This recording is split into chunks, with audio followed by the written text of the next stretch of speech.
Fat Controller preferred steam engines on his railway, but he liked diesels because they could pull either coaches or trucks. "You're versatile," he would say to them. "Real mixed traffic engines." Boko and Bear were proud of this, but James was not impressed. He liked these two diesels, but he treated all others with deep suspicion. "Diesels don't use coal and water," he would say darkly. "How can you trust an engine that isn't normal in his habits?" Visiting diesels sometimes boasted about how special they were. Usually, Boko and Bear had to spend the next day smoothing ruffled feelings. One day, a particularly haughty diesel came from the other railway. When the visitor found that he was supposed to share the shed with steam engines, he stopped outside in disgust and refused to go any further. "Why on earth does your controller keep such out-of-date objects?" he growled rudely. "Dirty, smoky, slow things. Blech!" He shuddered delicately. "On our railway," the diesel continued loftily, "steam engines are kept strictly in their place and not allowed on the main line without special permission." Boko, who was showing the diesel around, lost patience. "Stay outside then if you're so proud about it. I'm going to join my friends."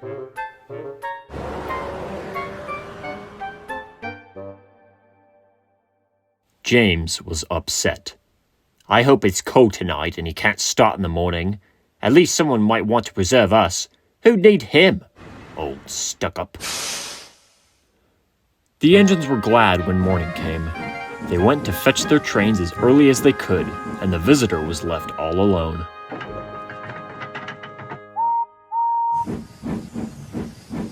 "That's better," he purred to himself. "How can an engine rest in all that hissing and clanking?" The cleaning supplies were in the part of the shed which Boko and Bear shared. Old Stuck-Up was so full of self-importance that he had forgotten that he'd need cleaning and refueling before he went home. It was getting late when he remembered. "If I go in now while the shed is empty, no one will know I've been." He scuttled forward quickly, too quickly. The rails where Boko and Bear had stood were oily, and when he tried to stop, he couldn't. "Brake blocks and buffers, I'm slipping!"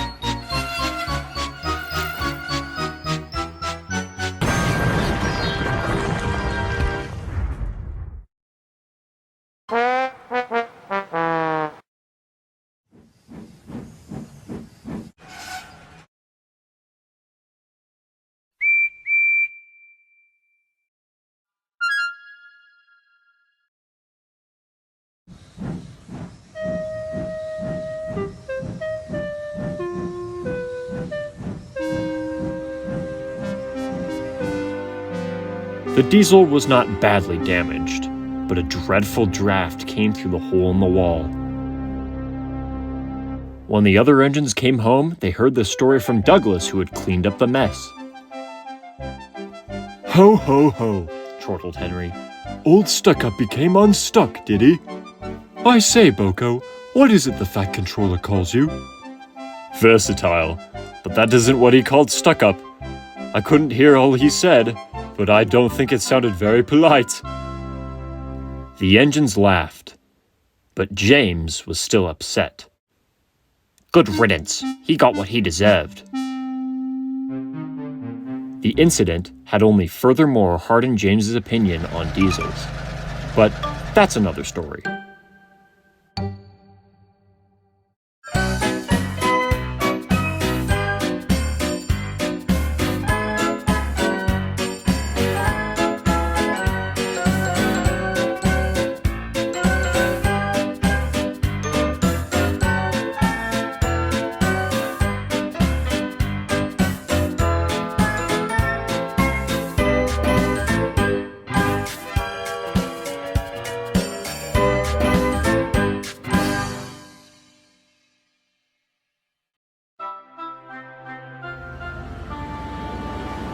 Most of the Fat Controller's engines accepted diesels.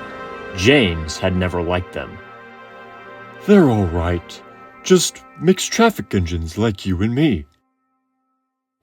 Mixed up engines, you mean, Henry? With windows at each end, how can they know if they're coming or going? Toby has 2 cabs, and he gets on all right. Well, that's different. Toby's only a little engine. If an important engine like me didn't know which way to turn, what would the railway come to? All the engines agreed James was becoming much too puffed up in his smokebox. Talk about too big for your buffers. He's making out he's royalty or something. It's disgusting. I once knew an engine called King James in the old days at Paddington. King James the First, he was, but he didn't swank about like that. Donald cut in. Oh, dinna be telling James that. It's a mare of a misery he'll be making our lives. Exactly, but who's going to trim his wheels for him? The engines tried all sorts of ideas, but nothing worked. James grew so conceited that the others were glad when he was away. Even the coaches twitted anxiously to each other if they thought he was to pull them. One day, James came to the shed, fuming with rage. Shunting? Where are Donald and Douglas? They should be here doing jobs like this, not me. But the twins were helping on Edward's branch line, so James had to do the work himself.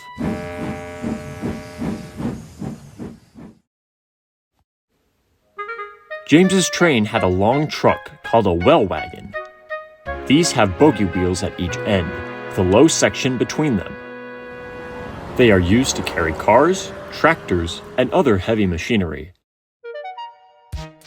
The shunting should have been easy, but James was cross and bumped the trucks. Oh, oh, oh, oh, oh! They cried. Some of them slipped their brakes on to spite James. The weather was damp and misty too, so the shunting took a long time. At last, James only had 2 trucks to fetch before his train was ready. Because of the mist, the signalmen sometimes found it hard to see what was happening. James's driver told him that James would whistle when they had collected all the trucks and were clear of the points. They had almost finished when suddenly James heard a sharp peep peep from another engine close by. The signalman heard it too. He thought it was James saying he was ready. He pulled the lever, setting the points to the main line. But James wasn't ready. The points changed when the well wagon was halfway over them. One bogie went the right way, but the other one diverted towards the main line. Before James realized it, the truck was traveling sideways between the 2 lines. A signal stood right in its path. "Stop!" squealed the truck, but it was too late.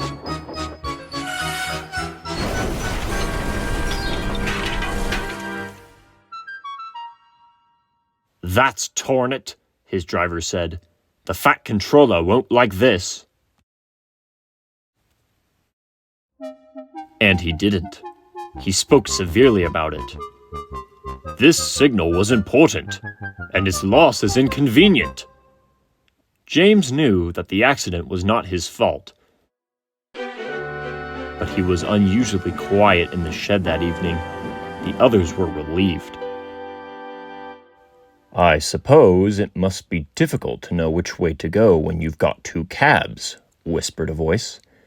But to go 2 ways at once with only one, now that is really something. James pretended he hadn't heard.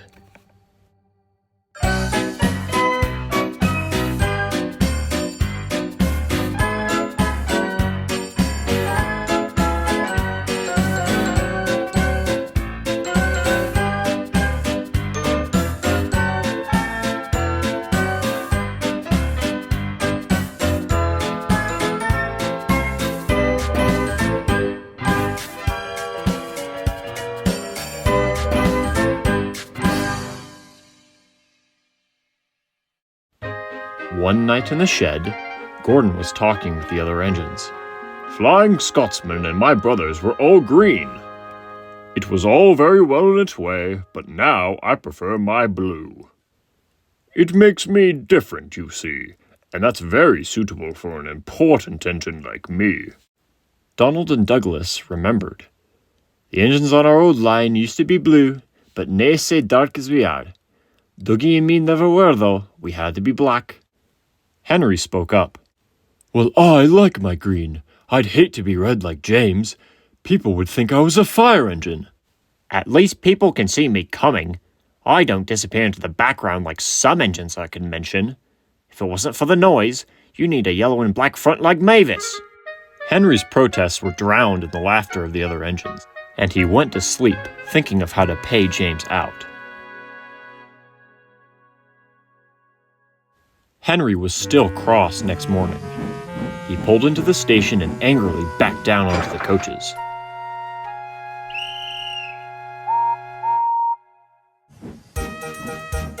What can be wrong? What can be wrong?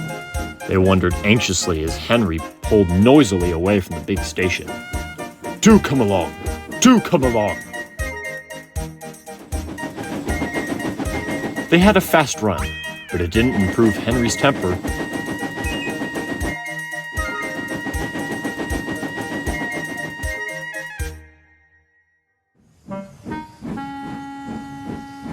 He bumped the coaches when they reached the end of the line, and again when he backed onto them for the return journey. He simmered angrily while the firemen fastened the coupling. No one had noticed a rattle from beneath Henry's footplate as he snorted away. Soon, the train was running well. Hurry, hurry, hurry! Faster and faster they went. At last, Henry began to feel better. Suddenly, he heard a crack beneath his cab. Look out! Shouted the driver.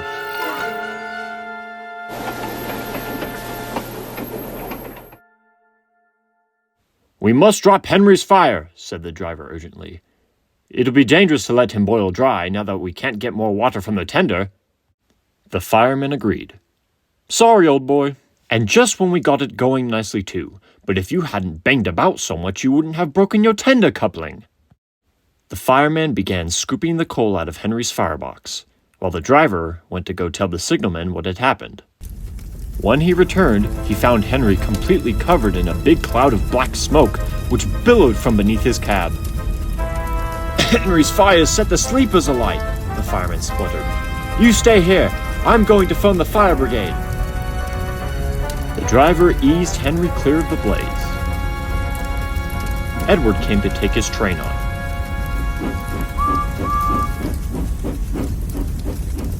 Henry felt most uncomfortable. Workmen made Henry a temporary coupling. They rejoined him to his tender, and then the driver and fireman lit a new fire and gently drove him home. Edward, who had of course seen everything, told the other engines. They were careful about what they talked about that night. But of course, the engines just couldn't help themselves. Never thought of you as the fire-starting type, Henry. If he loves nature that much, you'd think he'd had more respect for the environment. The engines laughed and laughed. As for Henry, he was touchy on the subject of fires afterwards. The next day, he saw James at the station. Never mind, Henry. Might happen to any engine. I would appreciate if you wouldn't talk about that, James. Oh, don't worry, I won't. But I'm sure from now on you'll stop making rude remarks about the color of fire engines. Henry said nothing. He just seethed angrily.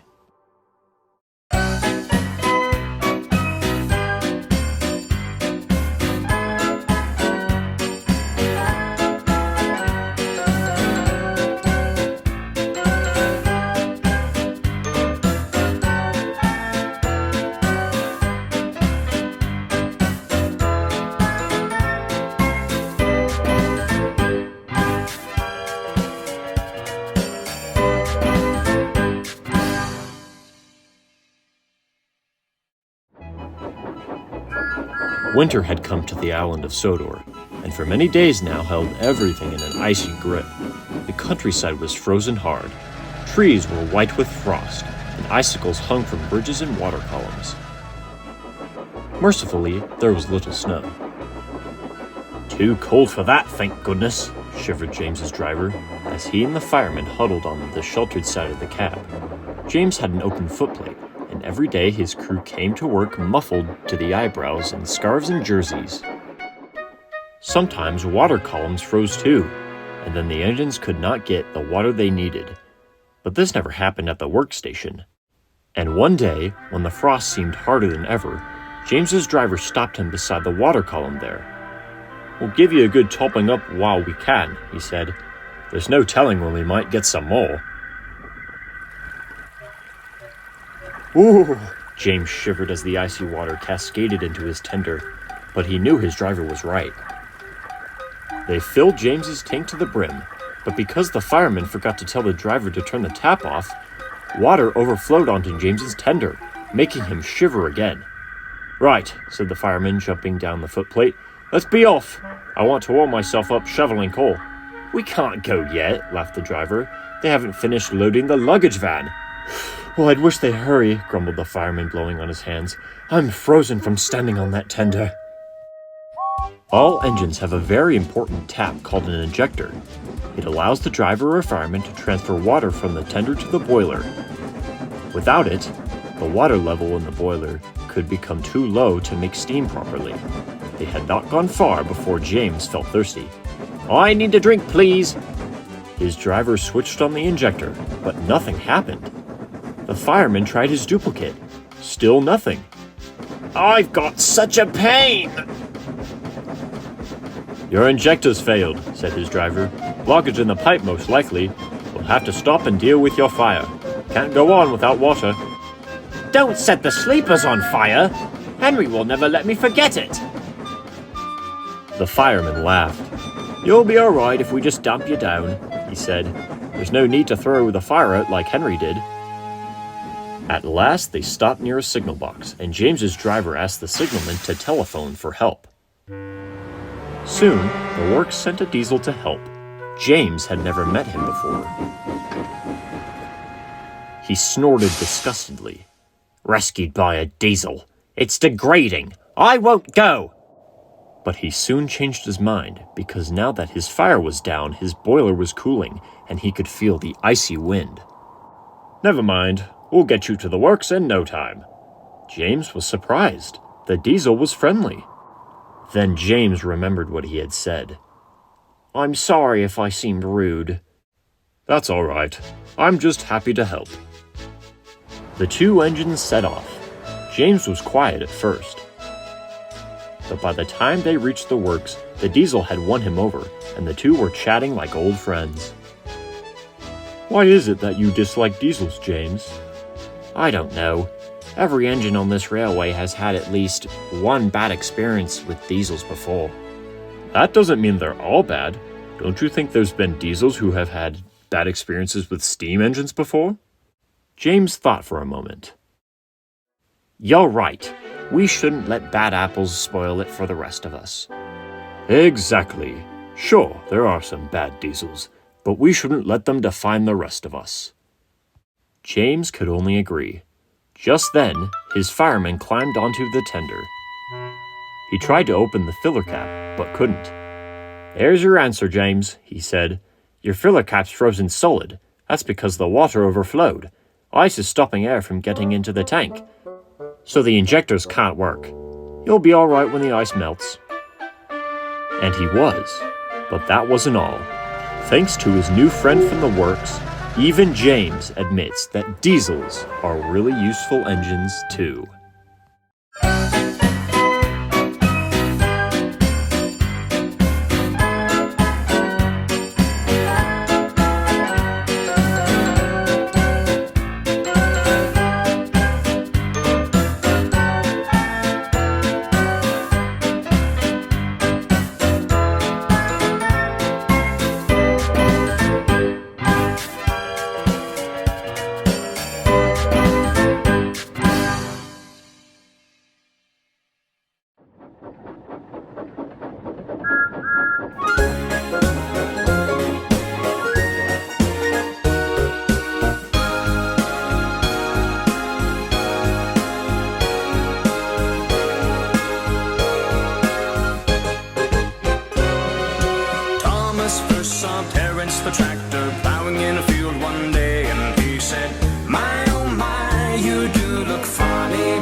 said Terence the Tractor, I don't have rails like you because my caterpillar tracks are so much better. And I can go anywhere, anywhere, anywhere. I don't need rails like you. One day I will prove it, show you how I do it, then you will understand. There, you don't judge a book by its cover. Don't make your mind up too soon. Things aren't necessarily always what they appear to be. Don't judge a book by its cover. Don't make your mind up too soon. Never, never, never, never, never, never, never, never, never judge a book by its cover. Sure enough, one winter's day when the snow lay deep and hard, Thomas got stuck, he was in trouble. And who do you think came along and rescued him that day? The snow didn't matter to Terence the Tractor. Now Thomas understands. There, you don't judge a book by its cover. You'll make your mind up